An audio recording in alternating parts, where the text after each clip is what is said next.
Olá, galerinha! Tudo chuchu beleza? Espero que gostem da nossa análise de hoje. Peço que deixem aquele like maroto e se não for inscrito no canal, por favor se inscrevam e compartilhem com pelo menos 3 pessoas hoje, hein? Recados dados, vamos pro conteúdo. Fui! No mundo que está cada vez mais tenso, uma coisa é certa: o poder militar ainda dita as regras do jogo. Mas quem é que está no topo de verdade? Hoje a gente vai mergulhar fundo nos dados para descobrir quais são as maiores potências militares de 2026 e, claro, o que faz delas tão dominantes. É que poder de verdade, né, não é só sobre dinheiro, é sobre força bruta. E hoje, em 2026, a influência global de um país é medida pelo tamanho do seu exército, pela tecnologia que ele tem e, claro, por arsenais que podem literalmente apagar cidades inteiras do mapa. Então, bora descobrir quem é que realmente manda nesse tabuleiro. Ok, para começar, vamos falar do básico, o poder de guerra convencional.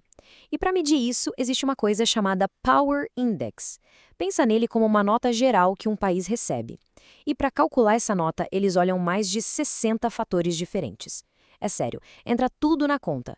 Número de soldados, a variedade de armas, a logística para mover tudo isso e até a grana que o país tem para bancar uma guerra. E no topo dessa lista, bom, sem muita surpresa, né? Estão os Estados Unidos. E não é por pouco, não. A liderança deles é quase incontestável.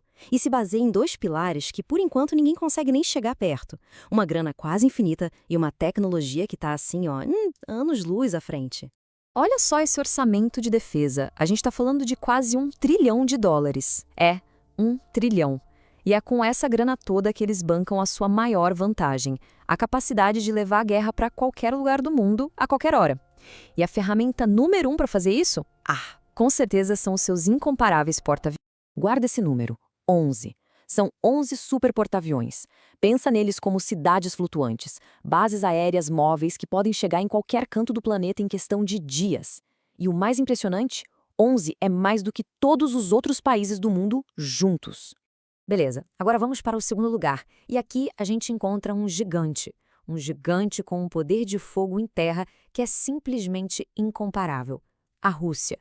Sim, a gente sabe dos desgastes recentes em alguns conflitos, mas não se engane, o país ainda comanda a maior força de tanques e artilharia do planeta. É isso aí, a força bruta da Rússia está no chão. Eles têm a maior frota de tanques do mundo, a maior força de artilharia. É um rolo compressor. E tem mais, não dá para esquecer dos sistemas de defesa aérea deles, o S-400 e o S-500. Para qualquer piloto de caça, esses nomes são sinônimo de pesadelo. Chegamos ao terceiro lugar. E aqui a coisa fica interessante, porque estamos falando da potência que está crescendo mais rápido e mudando todo o equilíbrio de poder, a China. E o lance deles não é só ter um monte de gente, não. O foco estratégico é dar um salto tecnológico e um salto gigantesco. É verdade que a China tem o maior exército do mundo se a gente contar só o número de soldados, mais de 2 milhões. Mas a verdadeira ambição deles é outra, é tecnológica. O dinheiro pesado está indo para a Marinha, que, aliás, já passou dos Estados Unidos em número de navios, e para o desenvolvimento de armas do futuro, tipo inteligência artificial e os famosos mísseis hipersônicos. Muito bem, até agora a gente falou de tanques, navios, soldados, mas agora a gente vai mudar completamente de escala. Porque, veja bem, ter um exército gigante é uma coisa. Agora, ter o poder de acabar com o mundo, isso é outro nível. Bem-vindos ao clube mais exclusivo e, sem dúvida, mais perigoso do planeta. É um clube bem pequeno.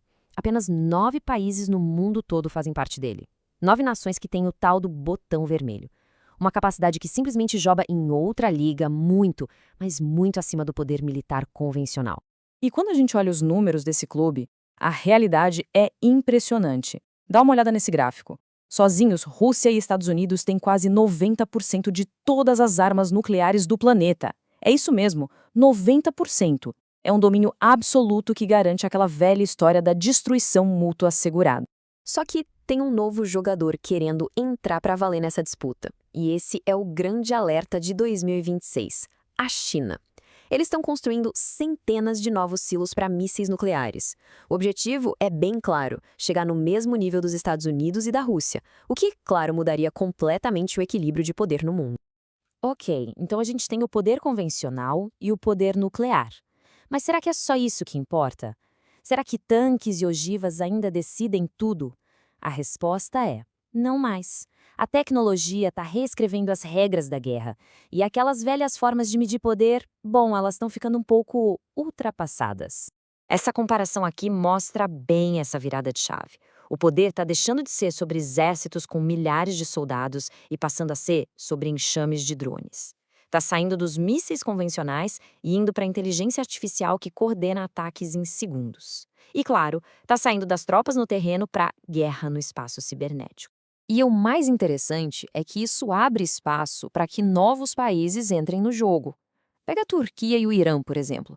Eles viraram mestres em usar drones baratos, mas super eficientes, que podem destruir um tanque que custou milhões.